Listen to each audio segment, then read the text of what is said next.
Good evening. Welcome to another edition of the ShadowTrader Video Weekly with your host, Peter Resnicek from ShadowTrader.net. Today is Sunday, June 9th, 2019. The title of this video is called Tagging Up. Now, obviously that's a baseball reference, and without getting too deep into it, it essentially means a lot of times you have to go back before you can go forward. And interestingly enough, this is the dynamic that I've been seeing this week in the stock market. And in my opinion, I think it's going to lead to a little bit more bullishness going forward than people expect, all right? On top of that, we've got an AAII sentiment reading coming to us courtesy of our man in the field, Dano from ShadowTrader Swing Trader. I think that's going to be very interesting for you guys as well, and it also ties in with my bullish thesis going forward, all right? Beyond that, I'm going to leave you with a few trade ideas at the end, as I always do. And without further ado, let's get into it.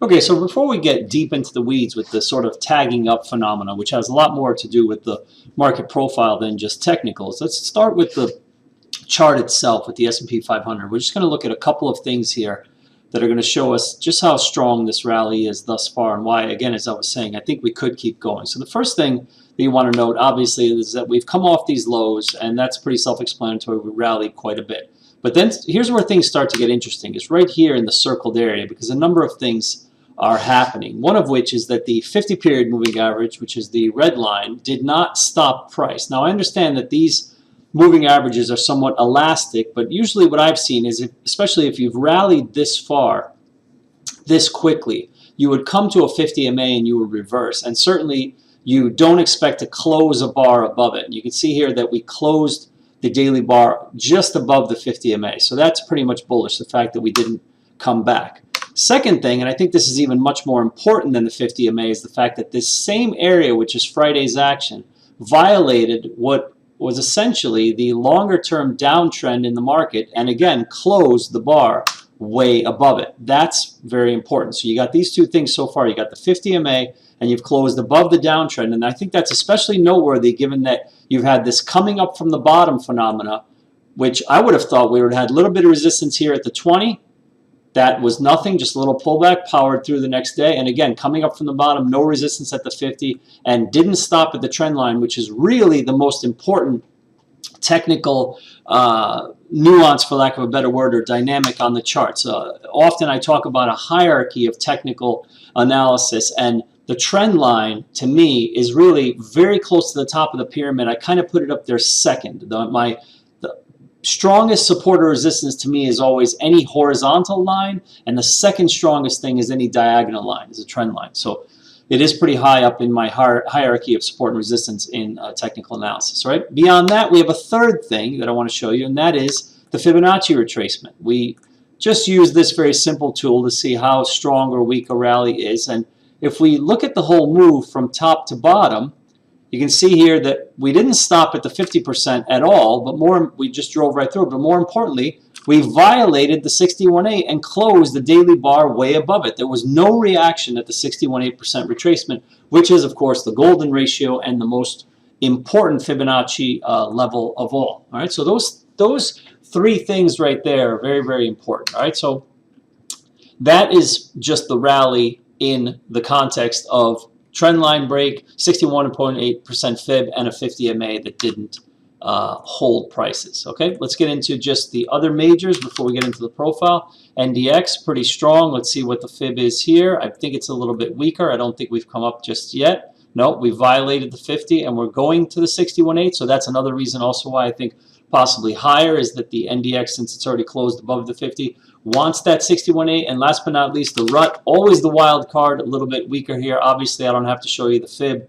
It is not anywhere near it. But if we draw our downtrend line from here, any way you slice it, it's a bit steeper, as we saw relative weakness in the Russell, right? Starting in here, we had relative weakness on these bars in here.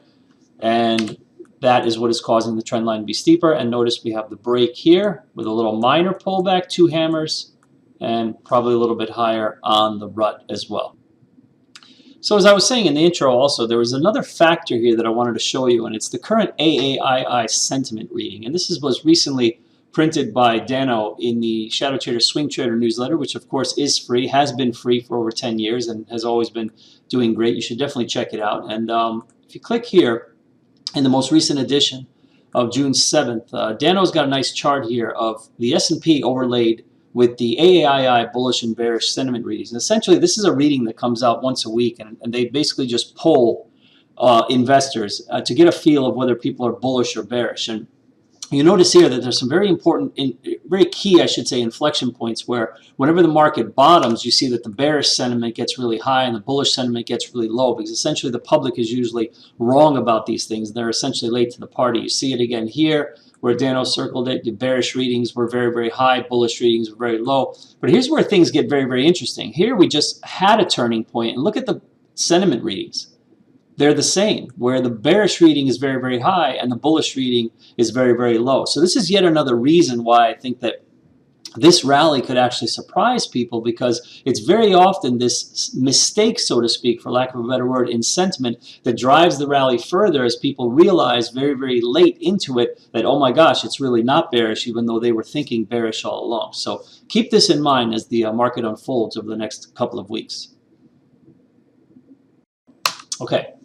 Let's get into the whole tagging up thing. Here's where it gets a little bit more nuanced, and this is where you really have to know and understand market profile to see these dynamics and put it into your narrative to understand why I think this rally is pretty strong. So basically, as I was saying earlier in the introduction, the video was called tagging up, because what is tagging up in baseball? It's when you have to either, you have to go back to the base first before you can advance and run to the next base. And basically, how that applies to the market is the fact that a market that doesn't tag up is on less firmer footing than a market that does. And over the last few days of this rally, I think this market has tagged up, meaning that it has come in at least a little bit off the open to close gaps, and it has not left unfilled gaps below it. So case in point, you can see here as the rally began down in here, right, you had pretty good structure here on this day. And then somewhat of a 45-degree line-ish overnight, which may have been a tell, although I don't think this was really wide enough to call it 45-degree line. But anyway, regardless of that, after that, you get a strong gap higher right into here. But notice that what happens early on in B period and C period, it actually fills the gap. So it doesn't just take off and start running. It actually comes in and fills the gap a little bit, which to me is good. That's healthy action. Now, after filling the gap, I will say you had very poor structure, which a lot of people think is not bullish, but you see you have these single prints here and single prints here. And this is important. This tells you that the market is essentially trading very, very emotionally on this day. And usually this is a signal that the market could have potential to fall back in on itself. But it's very, very important not to twist this and read this the wrong way. A lot of people mistakenly think that as soon as they see single prints, that is bad structure, and that bad structure needs to be repaired. Most bad structure does get repaired, but it can take days, weeks, and months. It doesn't have to right away. And more importantly, when the poor structure is not repaired or only repaired partially, the market is giving you a strong signal that it's moving in the other direction. And we got one of those signals this week right here in this circled area, where the first set of single prints did not get repaired fully. Notice that price came in partially into the single prints. And again, as I always say, think about what should happen but doesn't. The strongest signal in the market is always what should happen but doesn't. Market's probably going to go hard in the other direction. And again, in this case, what should have happened is at least we should have came down to here to fill up these single prints, because as we know, these single print areas are voids of price action, more or less. It's just where a lot of stops get triggered, and there's not a lot of support in that area. So we see here on June 5th, we came in partially. That's a pretty strong signal. At the same time, the POC, which is the most volume traded during the course of the day, migrated up with price, so that was pretty bullish, and we closed strong, correct? The next day, what happened again? We opened here at the green dot. I'll make this a little bit bigger, sometimes hard to see. Opened here at the green dot and did what? Came in a bit, all the way down into here, and where did we come into? Obviously we filled the gap. So the gap got filled, so we opened here. This represents the gap, and where did we go to? Value area high. Just tested the top of the value area, didn't even make it to the POC, which you would think it should. It should come in and tag the POC, but a little bit stronger, but at least came down into the value area. and rallied back up. Now, in this day, we didn't get a migration of the POC higher, so at the time I was thinking, these buyers, they could be a little bit long in the hole, we call it, right? Because we know that on this day, they closed it here on Thursday, yet the most volume traded here, and this top is relatively spiky and thin. So generally, you get a little pullback. What happens the next morning? No pullback, or I should say tiny pullback, but again, where did it go to? Almost right to the single prints, which again, market acting as it should, overnight action back down to the single prints, and then here you get another gap up on Friday, and with some tariff news helping it out midday, I think something about China where they're pushing it off a little bit further or kicking the can down the road. Who knows, it could have been Mexico. It doesn't really matter, but the market once again is off to the races, forming a P formation, which again, carry forward is not the best structure. P formation indicates short covering, tells you that the buyers at this area, it's all very, very emotional, lots of stops being triggered, and then we catch ourselves later and find some value a little bit higher. But remember, as always, poor structure is always just one data point, and you have to think about it in terms of what should happen, and it takes much more than just one data point in order to make, sort of a foundation that's going to fall in on itself. And remember, as long as the market doesn't, we know what should happen. For instance, we have an important reference this coming week, which I'll be talking about. You have all of these single prints down in here. If the market comes in, say, midweek and does something like this, comes in midway and stops and turns back up, what do you got? You got a strong signal. Again, what should the market do versus what does the market do tells you often all you need to know.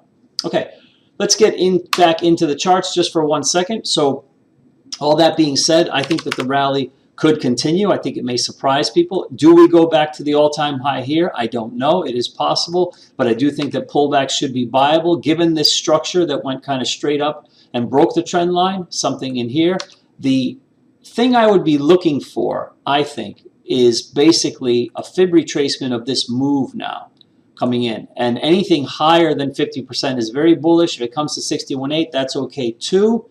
But again, only really a close below that 50% first would kind of make me raise an eyebrow. And if we close below that 61.8, then and only then would I'd say that these prior lows could be back in play. All right, let me leave you with a couple of trade ideas. I have a number of them for next week. I'll just leave you with just a few that I think are pretty compelling. This is all stuff you can discuss around the dinner table with your kids, I guess. I don't know how it works in your family, but that's what we talk about. And there's a box here in Google, which I think was showing a lot of relative weakness, and more importantly, a nice fat gap that needs to fill from about 1070 up to 1100, which I do believe is going to fill. So I would say target at the very least that 1100 to fill that gap in Google.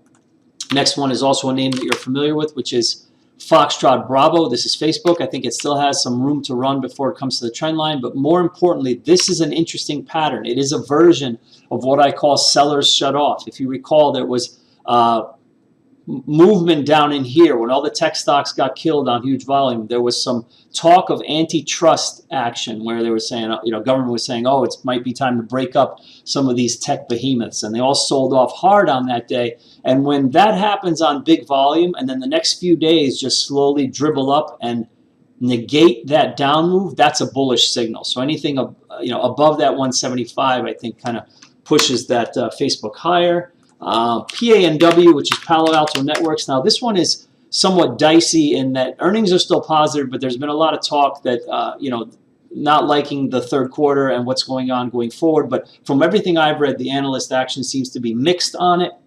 Some bullish, some bearish, some are maintaining price targets up at 275, some are lowering price targets to 180, blah, blah, blah. None of that stuff matters. I just wanted to mention it because whenever I talk bullish about a stock that has bad news, I always get a million emails saying, well, didn't you know this? Well, yeah, okay, I know. But the point is the weekly trend line is coming into play, which is much more important than all of that. And that is what I'm looking at here.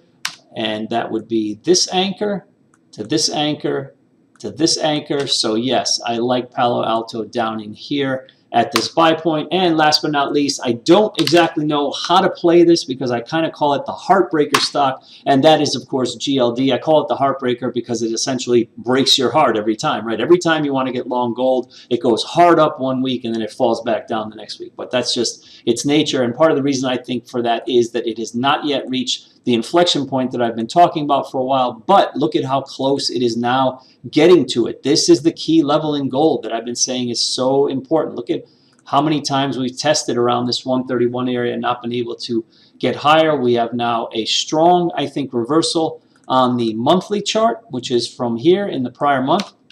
I thought this was a pretty strong reversal here after 3 months to the downside, and we're moving higher. I think a dribble up to this level is probably going to happen, and then it may be time to put on a much stronger, longer position in gold. When I say stronger and longer, I mean bigger and longer term. That's all for this week. As always, thank you so much for joining me. So quick recap of what's going on right here. Pretty bullish environment out there, and I've been paying attention to this tagging up phenomenon where, in my opinion, I think the market is not actually getting as ahead of itself as you might think, and the bullishness may clearly continue. Now, obviously, some little pullback here would be healthy. I think would present a buying opportunity. As long as we don't retrace more than, say, 61.8% of this recent up move, then I think the uptrend is going to remain in play. If we do go deeper than that 61.8%, then and only then would I say that the recent lows might be back in play again. All right, beyond that, remember I am offering a free trial to the Peter's Pre-Market Perspective. That's actually an ongoing thing. It's not a limited time offer. So if you haven't checked out my morning writings yet, I do write a blog every morning, 9 a.m. sharp, tells you exactly what I think is going on with the market profile and how it's going to apply to the day that's about to unfold. I've got lots of people reading it, always telling me that it's extremely helpful to them. So if you haven't checked it out yet, please do so. All right, on behalf of myself and the entire ShadowTrader team here in beautiful Philadelphia, Pennsylvania, as always, I wish you good trading and good night.